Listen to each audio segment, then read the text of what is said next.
We have very serious homicides across the country and security breakdown because, first and foremost, the police service is demoralized. For the last 10 years, nobody has bothered about the police. The last time their allowances and their salaries were reviewed was the time of President Mwai Kibaki.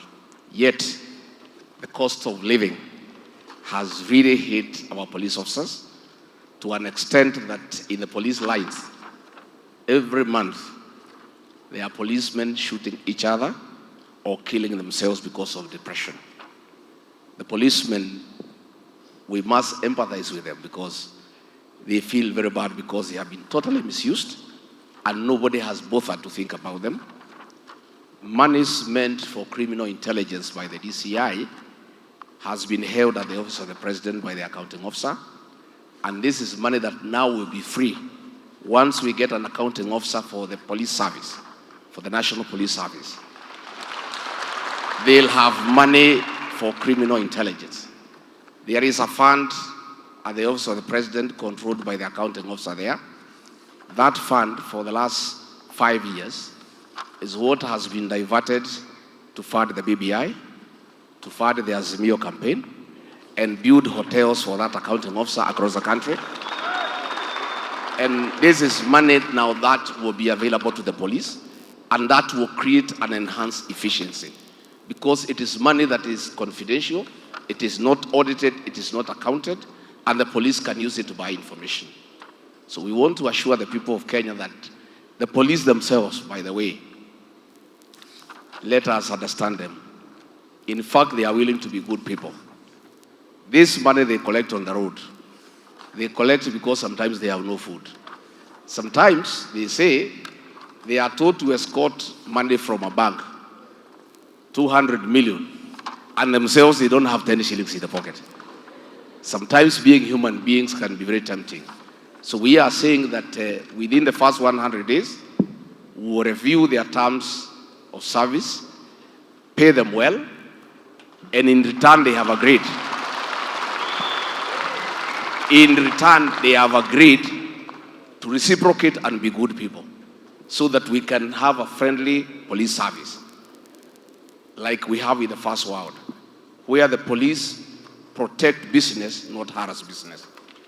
We are giving an example, and many people think it's not doable, that in the fullness of time, after we review their terms and we agree with them that they need to change their attitude, that Kenyans are not their enemies, they need to protect them, their life and property.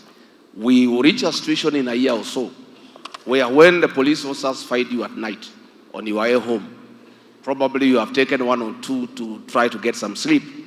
If they put you in a Land Cruiser, they don't take you to the police station, they take you home to your wife. That is the situation we are looking at. And we want to assure our police officers and the prison warders that their cry has been heard by the Kenya Kwanza principles. And even among the recommendations that shall be implemented is their request that all non-commissioned officers, that is senior sergeant downwards, up to the constable, at the age of 50, if they want, they will be allowed to serve in their home counties so that they can prepare for retirement near at home. So we are looking at a good situation progressively, where we allow the police to do what they are paid to do, and they are saying, even the police themselves, they feel bad that they have been misused to arrest people who have committed no crime, to plant evidence on people who have done nothing. And they are saying once they get the financial independence, they will be able to operate freely and independently. And finally, on the public service, we want to assure our civil servants across the country, their cry has been heard about career progression, that officers would want career civil servants to rise from the point of entry to the highest level in the civil service, including being the head of the public service.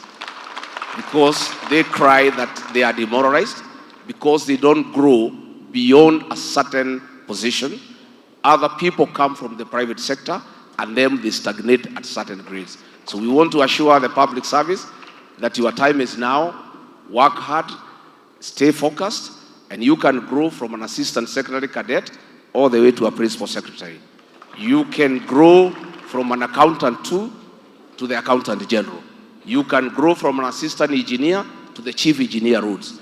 So once that is settled, I think our public service will be well motivated, and their morale will be boosted, and we'll have productivity for the people of Kenya.